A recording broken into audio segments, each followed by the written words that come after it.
ओम नमो भगवते वासुदेवाय। श्रीमद्भगवद्गीता कोमल गीता अथ द्वितीयोऽध्यायः।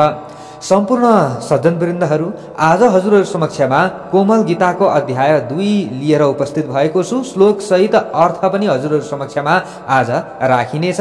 जुन श्रीमद्भगवत गीता संस्कृतमा रहेको छ, यसैलाई नै कोमल गीतामा नेपालीमा श्लोकबद्ध गरिएको छ र नेपालीमा श्लोकबद्ध गरिएको कोमल गीतालाई हजुरहरू धेरैले हिजो श्रवण गर्दै गर्दा हामीले बुझेनौँ। यसलाई नेपालीमा अझ प्रस्ट्याउनु भए राम्रो हुन्थ्यो भन्ने हजुरहरूको आग्रह थियो।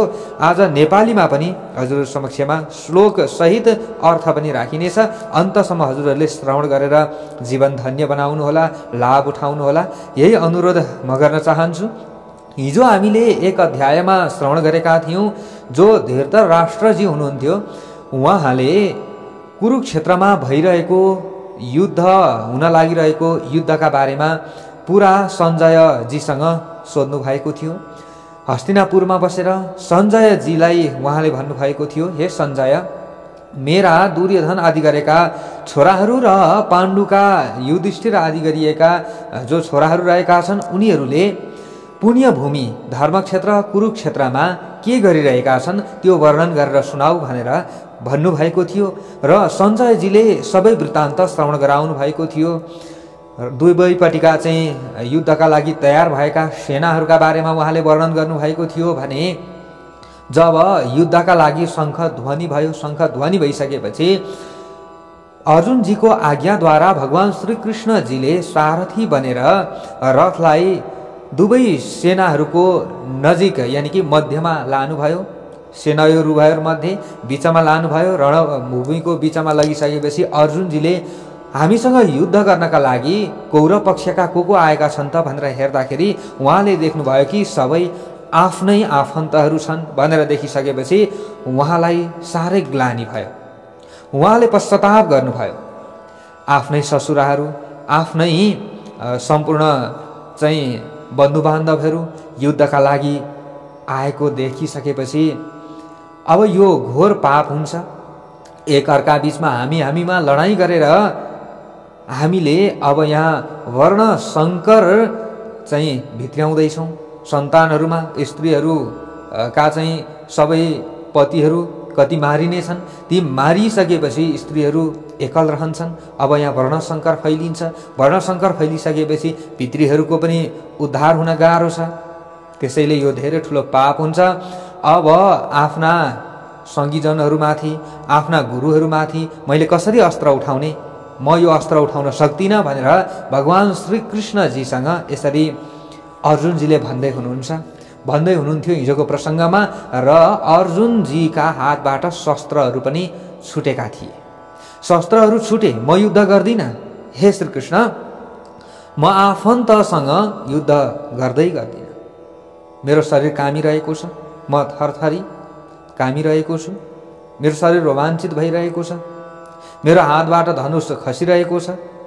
हे श्रीकृष्ण, म युद्ध गर्न सक्दिनँ भनेर यसरी धनुष बाण हातबाट फ्याँकेर शोक गरिराख्नु भएको छ। अर्जुनजी व्याकुल हुनु भइरहेको छ। यति भनेर रणमा शोका व्याकुल अर्जुन, फ्याँकी धनुर्बाण थाले रथभित्र बसिरुन। रथभित्र बसेर उहाँ चाहिँ एकदम शोक गर्न लाग्नुभयो। अब 2 अध्यायमा भगवान् श्रीकृष्णजीले अर्जुनजीलाई सम्झाउँदै हुनुहुन्छ साङ्ख्य योगको माध्यमद्वारा। साङ्ख्य योग यसरी 2 अध्यायमा साङ्ख्य योगको वर्णन गरिएको छ। श्रीकृष्णजीबाट निज कर्म त्यागको उपदेश दिनुहुन्छ अर्जुनजीलाई। अब हामी अगाडि श्रवण गर्दैछौँ। सञ्जयजीले धृतराष्ट्रजीलाई भन्दै हुनुहुन्छ, सञ्जय उवाच, दयावश भई आँसु खसाली दिक्क भइकन रहेका पार्थमा आज्ञा गर्नुहुन्छ जनार्दन। सञ्जयजीले भन्दै हुनुहुन्छ, महाराज धृतराष्ट्रजीलाई बिन्ती गर्दै हुनुहुन्छ, यसरी करुणाको वशीभूत भएर गहभरि आँसु काडेका खिन्न भएका अर्जुनजीलाई श्रीकृष्णजीले अब यस्तो आज्ञा गर्न लाग्नुभयो। श्रीकृष्णजीले भन्दै हुनुहुन्छ, श्रीकृष्ण उवाच, स्वर्ग कीर्ति दुवै हेर्ने नीच संसेव्य मोहयो यस्तो सङ्कट बेलामा तिमीमा कसरी भयो। हे अर्जुन, यस्तो सङ्कट परेको अवस्थामा तिमीले बेमौकाको समयमा चाहिँ मनमा मोह उत्पन्न गराइरहेका छौ। यो मोह कहाँबाट उत्पन्न भयो? जसलाई सत्पुरुषहरूले कहिल्यै पनि आचरण गरेनन् भने तिमी योद्धाले अहिले आचरण गर्दैछौ। जसले स्वर्गको गतिमा विघ्न गराउँछ, अकीर्ति र बदनाम गराउँछ, त्यस्तो आचरण तिमीले गर्दैछौ। यो आचरण गर्न तिमी योग्य छैनौ। नलेऊ पार्थ कार्तय बिरमा हुन्न यो ठिका, कमजोरी छोड मनको उठ हौ रणोत्सुका। हे पार्थ, यस्तो नामर्दपना अर्थात् काँतरपना तिमीले छोड। तिमी जस्तो बहादुरलाई यो लाछीपनाले शोभा दिँदैन। हे अर्जुन, हे शत्रुलाई ताप दिलाउनेवाला वीर, हृदयको तुच्छ दुर्बलतालाई हटाएर युद्धको निमित्त तयार हौ। यसरी भगवान श्री कृष्णजीले अर्जुनजीलाई भनिसकेपछि अर्जुनजीले अब भन्दै हुनुहुन्छ, ती पूजा गर्नमा योग्य भीष्म द्रोण कुरुकन, युद्धमा बाणले हानु कसोरी मधुसूदन। हे मधुसूदन, अर्जुनजीले भन्दै हुनुहुन्छ, मैले युद्धमा परम पूज्य भीष्म द्रोणका उपर बाणको प्रहार कसरी गरौं? गुरु बचाइकन ती महात्मा, भिक्षा बरु श्रेय छ यो जगतमा। अर्थे छुनकै गरिनाश आज, भोगौं कसोरी रुधिराक्त राजा। महानुभाव मान्य गुरुजनहरूको हत्या नगरी अर्थात् बचावट गरेर यस लोकमा भीख मागी खाएर पेट पाल्नु बरु परोस्, बरु यसो गर्न म तयार छु। हे श्री कृष्ण, बरु त्यो राम्रो हुन्छ।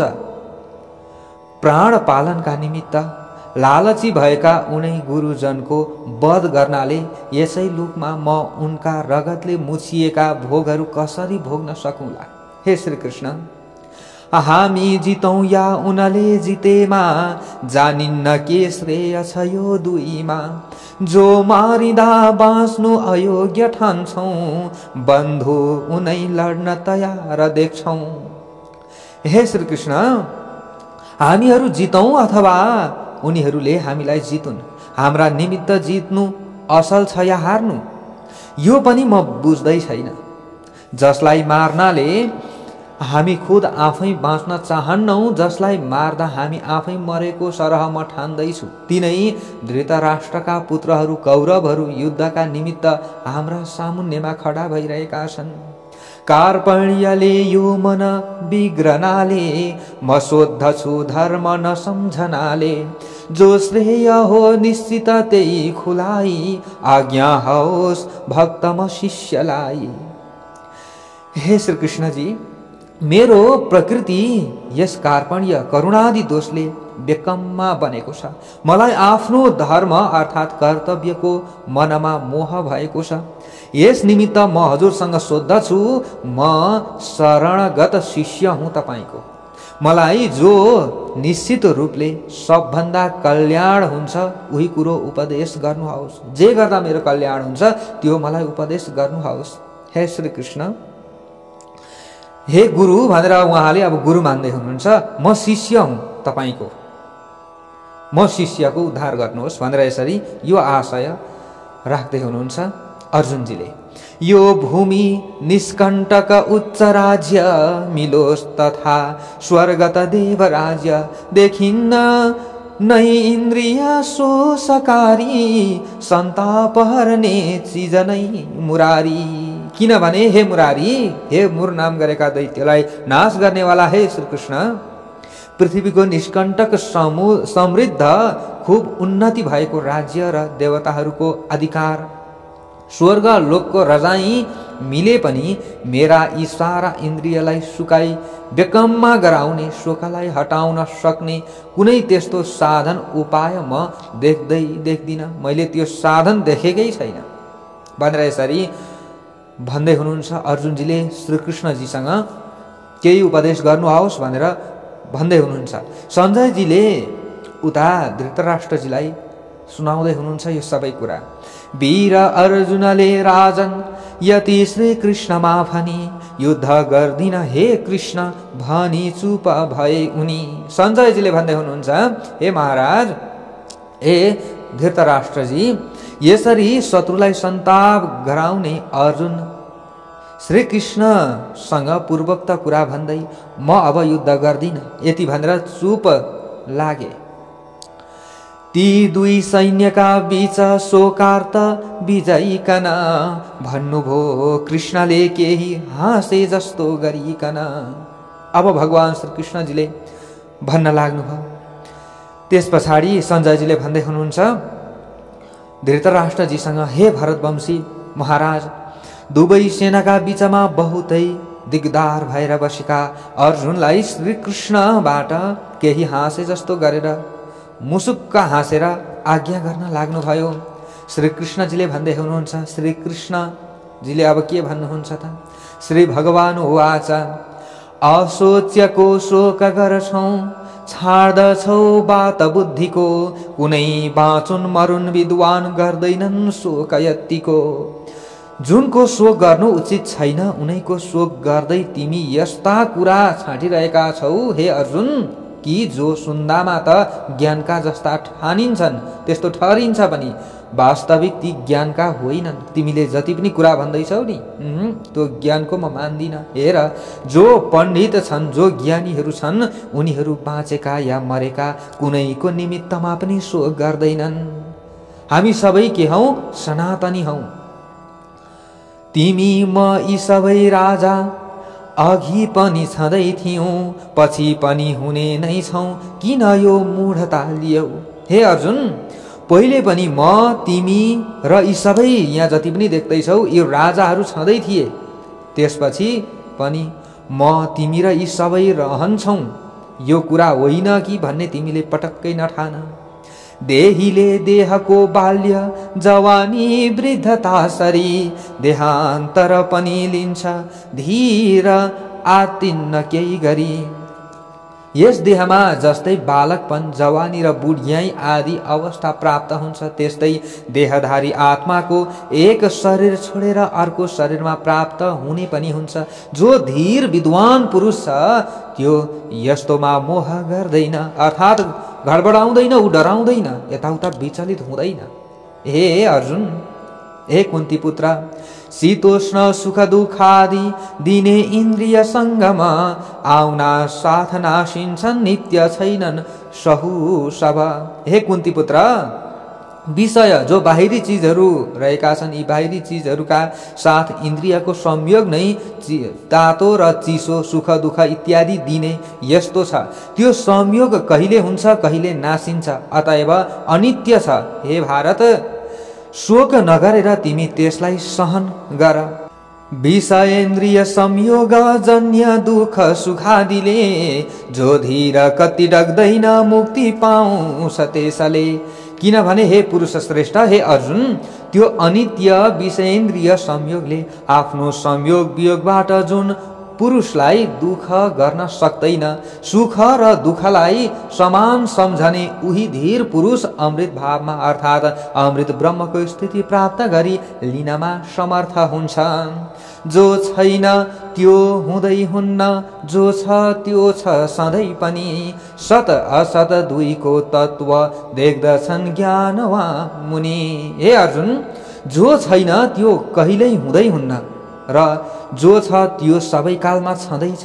तत्वज्ञानी पुरुषहरूले सत र असत दुवैको अन्त्य देखेका छन्, अर्थात् अन्त्य देखेर तिनका स्वरूपको निर्णय गरिएको छ। ननासिने उही जान जसले यो परिपूर्ण छ, यो नित्य तत्वको नाश गर्न लौ कुन सक्दछ। सम्झना राख कि यो जगत जसले व्याप्त गरेको छ नि, त्यो मूल आत्मस्वरूप ब्रह्म अविनाशी छ। यस अविनाशी तत्वलाई नाश गर्न कोही समर्थ छैन। अनासी कल्पनातीत नित्यात्माका यिनी सबै, नासिने देह हुन् पार्थ तसर्थ लड धीर भई। हे अर्जुन, जो यो शरीरको स्वामी आत्मा छ त्यो नित्य कहिल्यै ननासिने र अचिन्त्य मनले पनि सम्झन नसकिने छ। त्यसले लिने यो शरीर नाशवान अर्थात् अनित्य छन् भनेर बताउँछन्। यसकारण हे भारत, हे अर्जुन, तिमी युद्ध नै गर, अर्थात् तिमीले बचाउँदैमा बाँच्ने र मर्दैमा मर्ने हुँदैन। यो सबै गर्ने गराउने वाला त उनै अविनाशी ब्रह्म रहेको छ। जो यो मार्छ भनी ठान्छ, जो यो मारिन्छ ठान्दछ, दुवैको झुट हो ज्ञान, यो न मारिन्छ मार्दछ। शरीरको स्वामी जीवात्मालाई नै जो मार्ने हो भन्ने सम्झन्छ र जो यसलाई मरेको भन्ने सम्झन्छ, ती दुवैको ज्ञान सच्चा होइन हे अर्जुन। किनभने यो आत्मा न कसैलाई मार्दछ न त अरूद्वारा आफू मारिन्छ। आत्मा मर्दैन पनि मारिँदैन पनि। न जन्म यो लिन्छ न नासिने हो, न यो अघि भो न पछि हुने हो। पुराण आत्मा अज नित्य नै हो, यो देह मारी न त मारिने हो। यो आत्मा न त कहिल्यै जन्मन्छ हे कृष्ण, हे अर्जुन, न त कहिल्यै मर्दछ। यो आत्मा न त कहिल्यै जन्मन्छ हे अर्जुन, न कहिल्यै मर्दछ, न त्यो एक पटक उत्पन्न भएर फेरि नहुने हुन्छ। यो आत्मा जन्म रहित नित्य र पुराण पुरुष हो। शरीर मारियोस् तापनि त्यो कबै मारिँदैन, यानि कि शरीर मरे तापनि आत्मा कहिल्यै मर्दैन। जसले आत्मा अनासी र अजन्मा नित्य जान्दछ, कसलाई कसरी त्यसले मराउँछ मार्दछ। जो पुरुष आत्मालाई अविनाशी अजन्मा नित्य र अव्यय भन्ने जान्दछ, त्यसले कसैलाई कसरी मराउला र कसलाई कसरी मार्ला। लुगा पुराना जसरी त्यजेर नयाँ लुगा मानिस लिन्छ फेर, त्यस्तै बुढा देहहरू त्यजेर यो जीवले लिन्छ नयाँ शरीर। हे अर्जुन, मानिसले नि जस्तै पुराना लुगा फेरेर नयाँ कपडा फेर्दछन्, त्यस्तै शरीरको स्वामी आत्माले काल कर्मका वशले पुराना भएका शरीरलाई छोडेर बदलेर दोस्रो नयाँ शरीर धारण गर्दछ अथवा लिन्छ। न शस्त्र काट्दछ यसलाई, न आगोले जलाउँछ, न गलाउँछ पानीले, न हावाले सुकाउँछ। हे अर्जुन, यो आत्मालाई नि शस्त्रहरूले काट्न सक्दैनन्, आगोले जलाउन सक्दैन, पानीले भिजाउन वा गलाउन पनि सक्दैन, र हावाले सुकाउन पनि सक्दैन। कसैले छेद्य वा दाह्य क्लेद्य वा शोष्य होइन, नित्य व्यापी स्थिर स्थाणु यो आत्मा छ सनातन। हे अर्जुन, यो आत्मा अछेद्य छ, अदाह्य छ, अक्लेद्य छ र अशोष्य छ। यो नित्य सर्वव्यापी स्थिर अचल र सनातन रहेको छ। हेर यो अति अव्यक्त अविकारी अचिन्त्य छ, यस्तो जानेर उसलाई शोक गर्नु अयोग्य छ। हे अर्जुन, यस आत्मालाई नै अव्यक्त अर्थात् आँखा आदि इन्द्रियका विषयबाट पर रहेको, अचिन्त्य अर्थात् मनले पनि जान्न नसकिने र अविकारी अर्थात् कुनै पनि विकारको उपाधिले रहित यस्तो बताउँछन्। यस कारणले आत्मालाई यस्तो सम्झेर तिमी उसका उपर शोक र मोह नगर। तिमीले यो शोक गर्नु मोह गर्नु व्यर्थ छ। हे अर्जुन, यदि यो नित्य जन्मेको मरेको भनी ठान्दछौ, तैपनि पार्थ उसलाई शोक गर्न अयोग्य छौ। हे पार्थ, तिमी यो आत्मा नित्य होइन, शरीरका साथसाथै सर्वदा जन्मन्छ र मर्दछ भन्ने ठान्दछौ भने पनि हे महाबाहु, त्यसको निमित्त तिमीले शोक गर्न ठिक छँदै छैन। अवश्य जन्मने मर्छ, मर्नेको जन्म नित्य छ, नभई नहुने माथि तिम्रो शोक अयोग्य छ।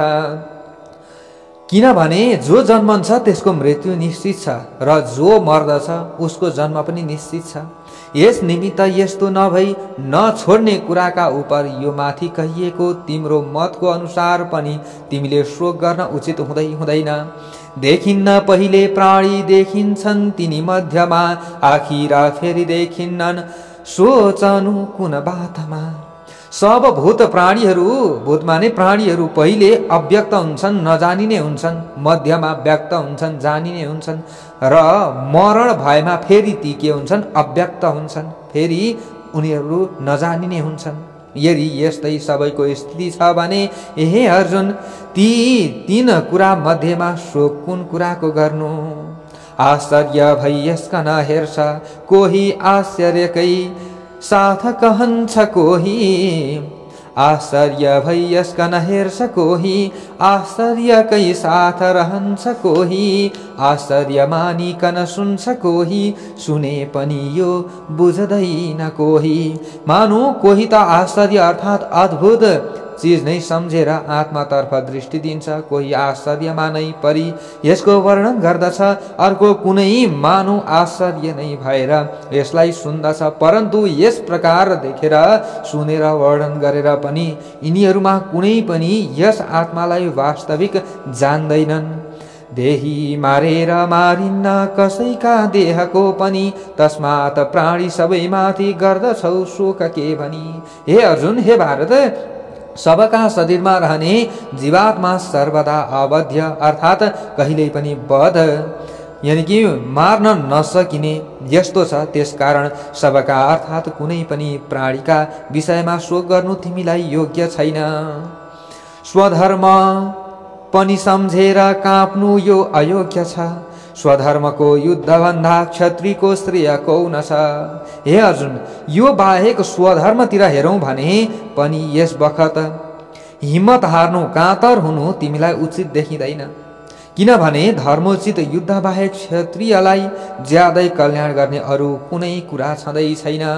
आइपरेको स्वर्गीय खुला द्वार समानको युद्ध यस्तो भाग्यमानी क्षत्रियले पाउँछन् निको। अनि हे पार्थ, यो युद्ध आपसे आप उग्रेको स्वर्गको द्वार नै हो। यस्तो संग्रामता भाग्यवान क्षत्रियहरूलाई मात्र प्राप्त हुन्छ।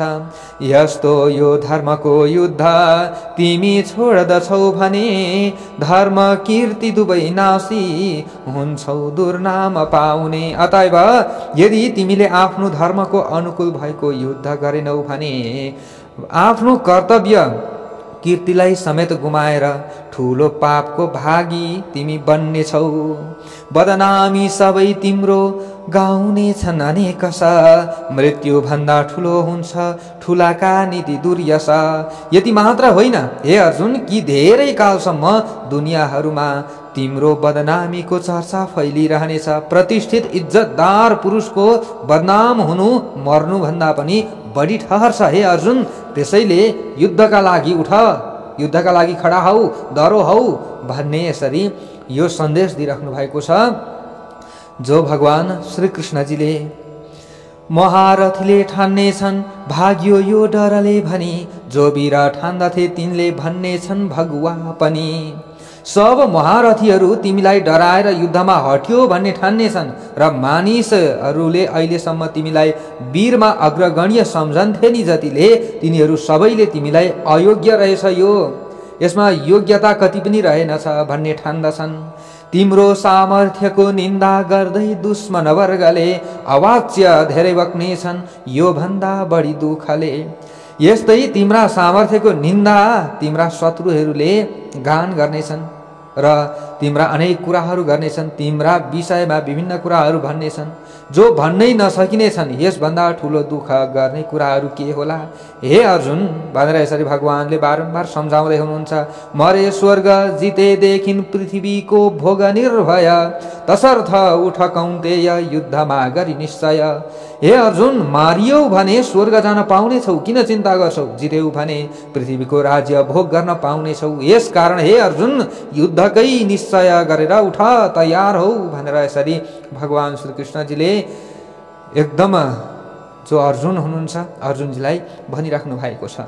जित हार नाफा हानि सुख दुःख बराबरी, सम्झेर गर सङ्ग्राम पापी हुन्नौ यसो गरी। हे अर्जुन, सुख दुःख नाफा नोक्सान र जित हार जो होस् जे होस् यो सब एकै ठानेर युद्ध गर्न तिमी तयार हौ, युद्ध गर्न लाग। यसो गर्नाले तिमीलाई केही पनि पाप लाग्ने छैन। बताई सांख्यको बुद्धि अब लौ योगको सुना जो योग बुद्धिले गर्दा छोडौला कर्म बन्धन। हे पार्थ सांख्य अर्थात सन्यास निष्ठाको अनुसार यो बुद्धि ज्ञान मैले तिमीलाई बताएँ। अब जुन बुद्धिले युक्त भएमा कर्महरू नछोडे पनि कर्म गर्दै कर्म बन्धनलाई छोड्न सक्नेछौ। यस्तो यो कर्मयोगको बुद्धि अर्थात कर्म गरे पनि निर्लिप्त रहने बुद्धि म तिमीलाई बताउँदैछु, ध्यान दिएर सुन भनेर भगवान श्री कृष्णजीले अर्जुनजीलाई भन्दै हुनुहुन्छ। सांख्यको बारेमा उहाँले बताउनु भयो, अब योगको बारेमा बताउँदै हुनुहुन्छ। आज सांख्यको वर्णनसम्म 2 अध्यायको बीचसम्म हजुरहरू समक्षमा हामीले वर्णन गर्यौं। अब भोलि अध्याय 2 को यो बीचदेखि उता हजुरहरूलाई हामी श्रवण गराउनेछौँ, किनकि लामो हुने रहेछ, हजुरहरूलाई पनि श्रवण गर्दै जाँदा। त्यसैले भोलि हामी 2 अध्यायको आदिदेखि उता प्रस्तुत गर्नेछौँ। हरे नमः।